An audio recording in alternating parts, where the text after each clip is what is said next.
बच्चों, स्वागत है आपका हमारे YouTube चैनल पे। मैं हूं गायत्री और आज जो टॉपिक हम कवर करने वाले हैं वो है प्राइवेट एंटरप्राइज।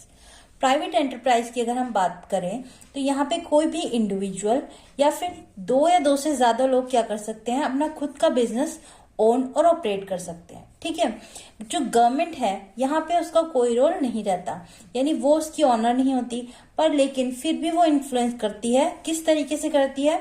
गवर्नमेंट क्या करती है, कुछ लॉ और रेगुलेशन बनाती है जिसके अंदर की प्राइवेट एंटरप्राइजेस को रहना पड़ता है, यानी ये चीजें आपको फॉलो करनी पड़ेगी।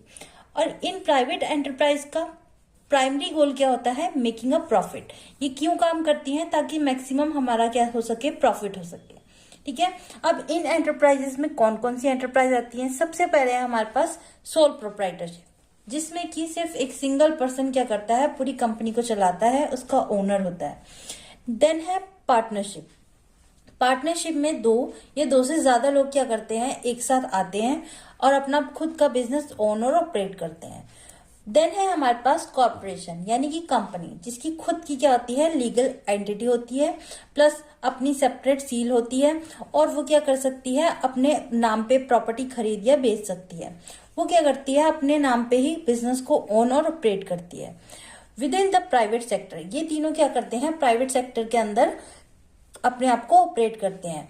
And are influenced by market forces and competition. अब जो मार्केट फोर्सेस हैं, यानी जो भी मार्केट में चल रहा है उसकी वजह से ये क्या करते हैं, इन्फ्लुएंस होते हैं। ठीक है, देन कंपटीशन जो है हमारे पास, वो क्या करता है, इनको, इनके स्टेप्स को जो आगे ये लेने वाले हैं उसको इन्फ्लुएंस करता है कि किस तरीके से हमारा कंपटीशन बढ़ रहा है, तो हमारे प्रोडक्ट में कैसे चेंज आने चाहिए, हमारे वर्किंग आइडियाज किस तरीके से बदलने चाहिए। ये सारी चीजें क्या करती हैं, मैटर करती हैं।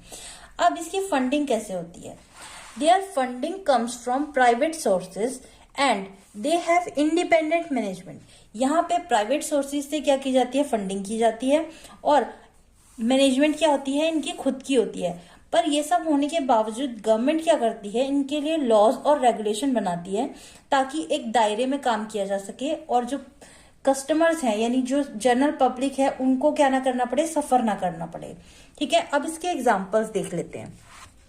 सबसे पहले है हमारे पास स्मॉल फैमिली ओन्ड बिजनेस, फिर है partnership, sole proprietorship, large multinational corporation that are not state owned, जो कि स्टेट ओन्ड नहीं है, यानी कि हमारी जो गवर्नमेंट है उसकी ओनर नहीं है।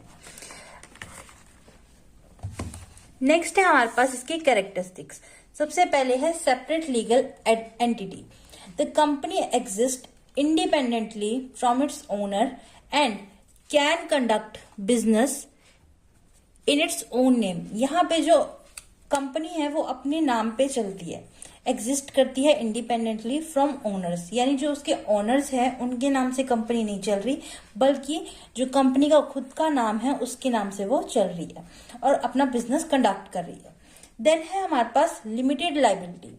अब जो पर्सनल एसेट्स हैं शेयर होल्डर्स के, वो प्रोटेक्टेड रहते हैं फ्रॉम बिजनेस डेब्ट्स। जो भी बिजनेस का डेब्ट है, जो भी उनकी देनदारियां हैं, उससे क्या होता है कि जो शेयर होल्डर हैं वो क्या रहते हैं, सेफ रहते हैं। क्यों रहते हैं?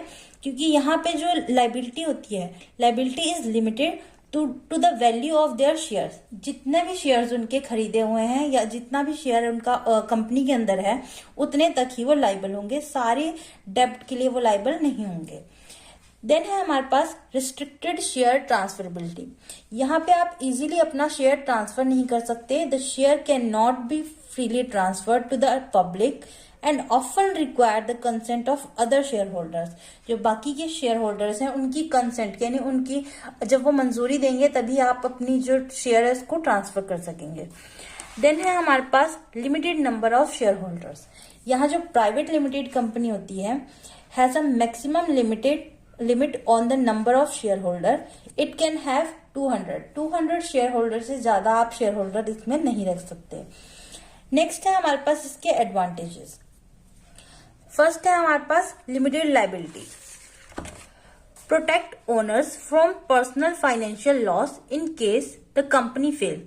मान लीजिए कंपनी घाटे में चली गई, तो ऐसे केस में जो ओनर के पर्सनल फाइनेंस है उसको क्या करती है, प्रोटेक्ट करती है, क्योंकि यहाँ पे जो सारी लायबिलिटी बनती है वो किसकी बनती है, कंपनी की बनती है।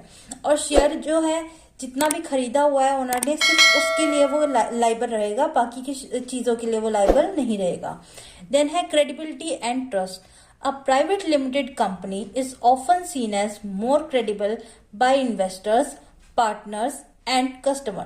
जो इन्वेस्टर, पार्टनर और कस्टमर होते हैं वो ज्यादा क्रेडिबल देखते हैं कंपनी को, यानी ज्यादा ट्रस्टवर्दी मानते हैं प्राइवेट लिमिटेड कंपनी को, क्योंकि यहाँ पे कुछ ही लोग क्या है, रिस्पॉन्सिबल है चीजों के लिए। ठीक है, गवर्नमेंट को तो हम पॉइंट आउट नहीं कर सकते, पर लेकिन कुछ पर्सन है अगर मैनेजमेंट के, उनको अगर हम कहीं ना कहीं इन्फ्लुएंस कर सकते हैं। देन है हमारे पास easier fund raising. It can raise capital from private investor, venture capitalist and through foreign direct investment which is often more straightforward than other structure. तो यहाँ पे इजियर फंड रेजिंग होती है, क्योंकि यहाँ पे बहुत सारे ऑप्शंस कहीं ना कहीं हमारे पास खुले रहते हैं इन्वेस्टमेंट के। तो यहाँ पे हम किस किस से इन्वेस्टमेंट ले सकते हैं, प्राइवेट इन्वेस्टर से, वेंचर कैपिटलिस्ट से और फॉरेन डायरेक्ट इन्वेस्टमेंट के थ्रू। ठीक है, देन है हमारे पास परपेचुअल सक्सेशन। जो कंपनी है, कंपनी क्या करती है, एग्जिस्ट करती है, अगर कोई आए कोई जाए उस चीज से उसको कोई फर्क नहीं पड़ता। The companies existence continue regardless of change in ownership. किसी भी तरीके की अगर ओनरशिप में चेंज हुआ है तो कंपनी को यहाँ पे फर्क नहीं पड़ता, क्योंकि आपका आना या आपका जाने पे क्या है, कंपनी डिपेंड नहीं करती है, बल्कि किस चीज पे डिपेंड करती है कि कंपनी के अंदर जो मैनेजमेंट है वो किस तरीके से चीजों को हैंडल कर रही है। ठीक है, देन है हमारे पास flexibility in management.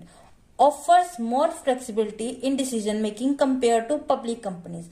Public companies की अगर हम बात करें, यहाँ पे एक सिस्टम में सारी चीजें चलती हैं, गवर्नमेंट के अपने रूल्स एंड रेगुलेशन को फॉलो करते हुए कहीं ना कहीं एक लंबा प्रोसेस हो सकता है डिसीजन मेकिंग का, पर लेकिन यहाँ पे कहीं ना कहीं फ्लेक्सिबिलिटी आ जाती है डिसीजन मेकिंग में, क्योंकि क्या है, मैनेजमेंट क्या है, हमारे पास जो लोग हैं हमारे वो कहीं ना कहीं अपने ही होते हैं। ठीक है, देन नेक्स्ट है हमारे पास कॉन्फिडेंशियलिटी।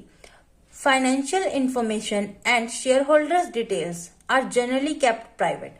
तो यहाँ पे जो इन्फॉर्मेशन है, फाइनेंशियल इंफॉर्मेशन और शेयर होल्डर्स की डिटेल, वो क्या रखी जाती है, प्राइवेट रखी जाती है, and are not disclosed to the public. Public को वो डिस्क्लोज नहीं की जाती है। नेक्स्ट है हमारे पास disadvantages. Restricted share transfer. The inability to easily transfer share to the public can limit liquidity for shareholders. यहाँ पे जो शेयर होल्डर्स हैं उनकी लिक्विडिटी क्या हो जाती है, लिमिट हो जाती है, यानी लिमिटेड हो जाती है। क्यों? क्योंकि वो इजीली अपने शेयर्स को ट्रांसफर नहीं कर सकते जनरल पब्लिक को। साथ ही साथ जो बाकी के शेयर होल्डर्स हैं उनकी कंसेंट क्या होती है, जरूरी होती है। देन है limited public funding. Can not raise large scale capital by issuing shares to the general public on a stock exchange. Stock exchange पे जनरल पब्लिक को हम शेयर्स इशू नहीं कर सकते, उसके थ्रू हम कैपिटल रेज नहीं कर सकते, इसलिए कहीं ना कहीं वो जो लार्ज स्केल पे कैपिटल रेज करनी होती है वो नहीं हो पाती है। ठीक है, नेक्स्ट है हमारे पास compliance requirement. Subject to more stringent legal and regulatory compliance including filing annual return and holding regular meetings. यहाँ पे क्या होता है कि जरूरी है कि आप एनुअल रिटर्न को फाइल करें, साथ ही साथ जो रेगुलर मीटिंग्स हैं उनको कंडक्ट किया जाए। देखो, हर साल में एक बारी मीटिंग करना तो जरूरी होता ही है, साथ ही साथ हर महीने कहीं ना कहीं एक बारी अगर आप मीटिंग बुला लेंगे तो उस केस में क्या रहता है कि जो आपकी छोटी छोटी चीजें हैं वो डिस्कस साथ साथ होती रहती हैं और कहीं ना कहीं आपकी कंपनी के लिए जो डिसीजन मेकिंग है वो इजी हो जाती है। ठीक है, नेक्स्ट है हमारे पास division of ownership. Requires multiple shareholders from the start which means profit and ownership must be divided. यहाँ पे मल्टीपल शेयर होल्डर्स हैं स्टार्टिंग से ही, तो ऐसे में प्रॉफिट्स और ओनरशिप क्या हो जाती है, डिवाइड हो जाती है उनमें। देन है limited growth potential. Compared to a public company, a private limited company potential for massive growth can be limited by its inability to assess large amount of public capital, क्योंकि यहाँ पे large amount of public capital नहीं assess कर पा रहे हैं, नहीं आप रेज कर पा रहे हैं, इस वजह से कहीं ना कहीं जो पोटेंशियल है ग्रोथ का वो क्या हो जाता है, कम हो जाता है प्राइवेट कंपनीज में कंपेरेटिवली। किसके कंपैरिजन में, पब्लिक कंपनी के कंपैरिजन में। तो ये था हमारा प्राइवेट एंटरप्राइज का टॉपिक। आई होप आपको समझ आया होगा। Thank you.